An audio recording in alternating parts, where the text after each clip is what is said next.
ये रिपोर्ट है, इसलिए इस रिपोर्ट का इंतजार सीबीआई की टीम भी कर रही है। अब आपको बता दें कि सुशांत केस में आज जो लेटेस्ट अपडेट है, सुबह से क्या कुछ हुआ आपको बता दें। आज ताबड़तोड़ एक्शन का दिन रहा है। सुबह सुबह रिया और सैमुअल के घर पर छापेमारी के बाद अब नारकोटिक्स कंट्रोल ब्यूरो यानी कि एनसीबी की टीम शौविक और सैमुअल का पर सवालों की बौछार कर रही है। ड्रग्स कनेक्शन को लेकर सवाल हो रहे हैं। दोनों का सामना ड्रग तस्कर के आरोपियों से कराया जाएगा। एनसीबी ने रिया का पुराना मोबाइल और शौविक का लैपटॉप भी जब्त कर लिया है।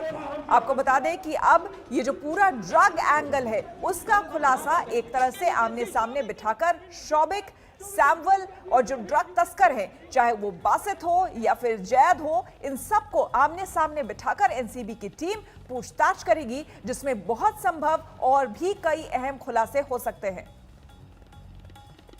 सुशांत के पिता के वकील विकास सिंह ने क्या कहा है, आपको सुनवाते हैं।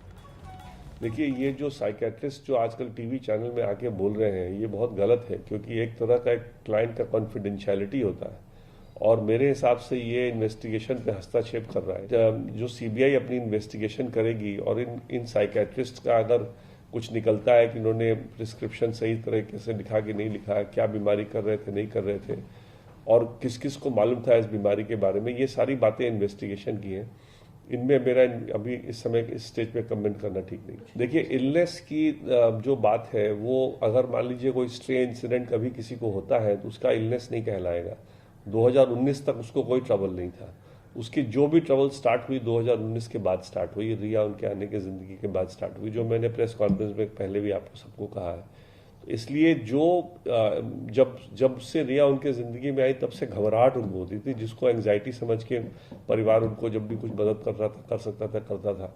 उसके अलावा कोई वो डिप्रेशन में है या बाइपोलर है, ऐसा कोई एविडेंस परिवार के पास नहीं था, ना ऐसा परिवार को कभी किसी ने बताया। और जहां तक परिवार का, फैमिली वालों का मामला है, उनका कोई इस तरह का प्रॉब्लम नहीं था एटलीस्ट 2019 तक। अगर कोई उनको ड्रग दिया जा रहा हो, उसके वजह से अगर कोई प्रॉब्लम हो रही हो या कोई और वजह से कोई उनका मेंटल स्थिति में कोई गिरावट आई हो, तो कभी भी रिया चक्रवर्ती ने परिवार के साथ कन्फाइड नहीं किया। और आपको सीधे हम लिए चलते हैं मुंबई, जहां से हमारे संवाददाता जुड़ रहे हैं। शम्स हमारे साथ जुड़ गए हैं, मुस्तफा हैं और श्रुति हमारे साथ है रिया के घर से। सबसे पहले शम्स, आपसे हम जानना चाहेंगे, ये पूरा मामला, आज का दिन भी बहुत इंपॉर्टेंट, बहुत अहम है, क्योंकि अब सीधे आमना सामना होगा शौविक का उन तमाम ड्रग तस्कर से जिनके चैट सामने आ चुके हैं और शाम तक बहुत संभव बहुत कुछ सामने निकल करके आए। जी श्वेता, बिल्कुल सभी की नजर इस बात पर है। इस वक्त क्योंकि एनसीबी के दफ्तर में शौविक चक्रवर्ती, सैमुअल मिरांडा दोनों मौजूद हैं। सुबह सुबह आज एनसीबी की टीम ने इनके घर की तलाशी ली और उसके बाद इन दोनों को यहां लेकर आए। साथ में जो दो और ड्रग पेडलर को पकड़ा है, बासित और जैद, वो भी चूंकि बासित को 9 सितंबर तक के लिए रिमांड दे दिया गया एनसीबी के, तो उनसे ही पूछताछ होगी। पूरा मामला और पूरी जानकारी सिर्फ इन दोनों से यही जानना है। जो श्वेता सबसे अहम है वो ये है कि जो पूरा ड्रग्स का बैंगल बार बार आ रहा है, रिया, शौविक, सैमुअल मिरांडा, सुशांत, तो उसमें क्या रोल है भाई और बहन का। अभी पहली बार ये शौविक को बुलाया गया है। बहुत उम्मीद है कि रिया चक्रवर्ती से भी एनसीबी आगे पूछताछ करेगी, लेकिन शौविक और मिरांडा को आमने सामने बिठाकर और दो ड्रग पेडलर को आमने सामने बिठाकर और जो कोर्ट में रिमांड लेटर दिया एनसीबी ने, उसमें यह जानने की कोशिश की जा रही है कि ड्रग्स सिर्फ खरीदी गई क्योंकि इस्तेमाल के लिए, या फिर इसको सेल एंड परचेज का भी मामला। लेकिन एनसीबी ने जो अपनी रिमांड पेपर दिया है उसमें यह है कि जैद से बासित लेता था और बासित जो है वो शौविक चक्रवर्ती के कहने पर उस ड्रग्स को, उस गांजे को सैमुअल मिरांडा को दिया करता था। तो अभी तक खुद एनसीबी ने यह बात कही। अब इसमें शौविक चक्रवर्ती का सेल एंड परचेज का जो रोल है वो पूरी पूछताछ हो रही है। अगर वो चीज सामने नहीं आती है तो ठीक है, फिर संबंध देकर बाद में ही बुलाया जा सकता है। लेकिन सेल एंड परचेज और ट्रांसपोर्टेशन, ये तीनों चीजें अगर स्टैब्लिश हो गई बाकी लोगों से पूछताछ के बाद, तो फिर शौविक चक्रवर्ती और सैमुअल मिरांडा दोनों के लिए मुश्किल पैदा हो सकती है। बिल्कुल, मुस्तफा भी हमारे साथ जुड़े हुए हैं। मुस्तफा, आपके पास क्या जानकारी आज की पूरी घटनाक्रम को लेकर भी, क्योंकि कई कड़ियां अब इससे जो हैं वो जुड़ती हुई नजर आ रही हैं और ऐसे में ये भी देखना यहाँ पर इंपॉर्टेंट होगा, अहम होगा, जिस तरह से लगातार चाहे एनसीबी हो, ईडी हो, छानबीन कर रही है कि क्या ये पर्सनल कंजम्पशन के लिए लिया जा रहा था ड्रग्स, या फिर इसे स्टॉक करके आगे दूसरों को भी बेचने की बात की जा रही थी, और तमाम पहलू। जी बिल्कुल, सबसे बड़ी बात तो ये है कि किसी ने अंदाज़ा भी नहीं लगाया था कि एनसीबी एक ऐसे मामले की इन्वेस्टिगेशन कर पाएगी जहां पर पोजेशन ऑफ ड्रग्स के साथ कोई आदमी पाया नहीं गया है।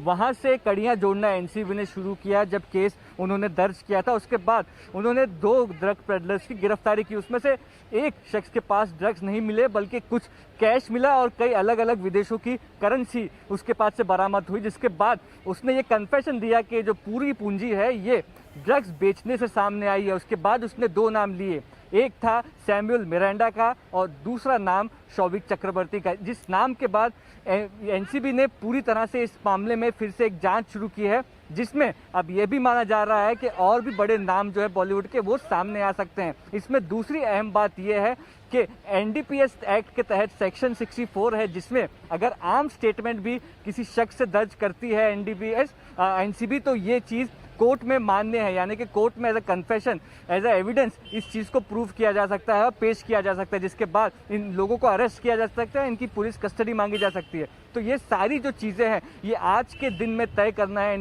एनसीबी को कि क्या इस केस में किसी तरीके के और सुराग निकलते सामने आ रहे हैं और शौविक सैमुअल के खिलाफ उनके पास क्या क्या एविडेंस हैं। बिल्कुल, श्रुति हमारे साथ बनी हुई है, रिया के घर से जुड़ी हुई है। श्रुति, आज सुबह से 6:30 बजे से रिया के घर के बाहर हलचल देखने को मिली।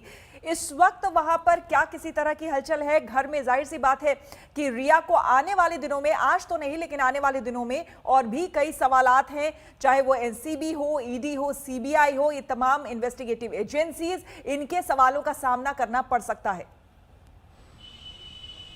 बिल्कुल, सुबह काफ़ी हलचल थी, इस वक्त नहीं लेकिन घर के अंदर डेफिनेटली काफ़ी हलचल हो रखी होगी क्योंकि शौविक से हो रही है एनसीबी में पूछताछ। वैसे आपको बता दें कि आज शौविक को ईडी ने भी समन भेजा था, 11 बजे वो मिलने वाले थे ईडी से, लेकिन उसके पहले एनसीबी सुबह 6:40 पर यहाँ घर पर पहुँचती है, पूरी टीम के साथ पहुँचती है। सब रिया चक्रवर्ती के और शौविक के घर में जाते हैं, वहाँ पर जाँच पड़ताल होती है। साथ में आपको बता दें कि ना सिर्फ घर बल्कि जो जो उनका एरिया रहा है, जैसे पार्किंग एरिया हुआ या कार हुआ, वहाँ पर भी काफ़ी पड़ताल हुई। लगभग 4-4.5 घंटे वो यहाँ पर रहे।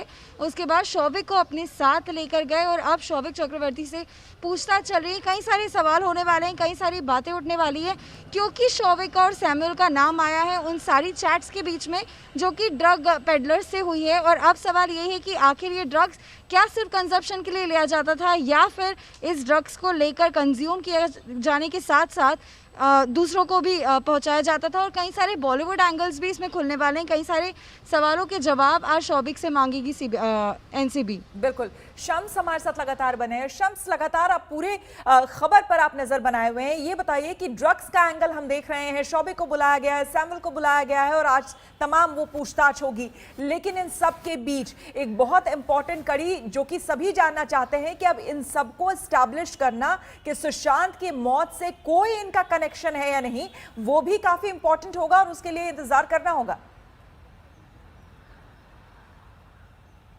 जी श्रोता, एक अहम जानकारी और आपको दूं कि जब बासित की गिरफ्तारी के लिए एनसीबी की रिमांड के लिए कोर्ट में गई एनसीबी की टीम आज, तो उन्होंने जो रिमांड लेटर लिखा उसमें बड़ा एक इंपॉर्टेंट चीज लिखी है। उन्होंने ये लिखा है कि वो एक बहुत ही सेंसिटिव सुशांत सिंह राजपूत की मौत के केस की जांच के सिलसिले में यहाँ आए। ये जांच इस वक्त बड़ा इनिशियल स्टेज पर है और इस जांच का दायरा न सिर्फ सुशांत की मौत बल्कि उनका ये कहना था, एनसीबी के लेटर में लिखा है कि बॉलीवुड से भी जाकर मिलता है, तो पूरे बॉलीवुड के जो ड्रग्स का जाल है वहां पे भी जांच करनी है। इसीलिए मुझे रिमांड चाहिए क्योंकि बासित जो है वो ऐसे तमाम लोगों को जानता है जिनका न सिर्फ नेक्सस सुशांत के इर्द गिर्द के जो लोग थे उनके साथ है, बल्कि बॉलीवुड में भी जो सेलिब्रिटीज हैं और जो बॉलीवुड के अंदर ड्रग्स की सप्लाई होती है उसमें भी वो एक अहम रोल प्ले करता है। तो बासित और दूसरा जैद और उसके बाद अब शौविक और फिर मिरांडा, इन सब की गिरफ्तारी के बाद, जब अगर 2 की चुके गिरफ्तारी की बात है और 2 से भी पूछताछ चल रही है, एनसीबी ये पता करने की कोशिश कर रही है कि बॉलीवुड का अलग कनेक्शन है या सुशांत की मौत का ये जो ड्रग्स का लेना देना उससे उस मौत का कोई कनेक्शन है कि नहीं। सीबीआई अलग जांच कर रही है कि सुशांत की मौत का सच क्या है, एनसीबी इस पहलू से कर रही है कि इस मौत से इस ड्रग्स का कोई कनेक्शन है कि नहीं। जैसा कि उनके वकील भी कह रहे हैं, ड्रग्स, ओवरडोज, ये सारी चीजें, तो वो सारा खुलासा तब होगा जब ये चीजें सामने आएगी। शाम का इंतजार करना पड़ेगा। शौविक चक्रवर्ती एनसीबी के दफ्तर से बाहर निकलते हैं या फिर एनसीबी के पास कोई सबूत और उनको हिरासत में रखती है। बिल्कुल, आप सभी का बहुत बहुत धन्यवाद तमाम जानकारी के लिए। लगातार मुंबई से हमें हमारे तमाम संवाददाता अपडेट्स दे रहे हैं। फिलहाल हम रुकेंगे यहाँ पर एक छोटे से ब्रेक के लिए। बने रहे हमारे साथ, देखते रहिए आज तक। नमस्कार, मैं हूं अंजना ओम कश्यप। हमें उम्मीद है ये वीडियो आपको पसंद आया होगा। लेटेस्ट खबरों के लिए यूं ही देखते रहिए आज तक और इस वीडियो के पसंद आने पर लाइक, शेयर एंड सब्सक्राइब करना ना भूलें।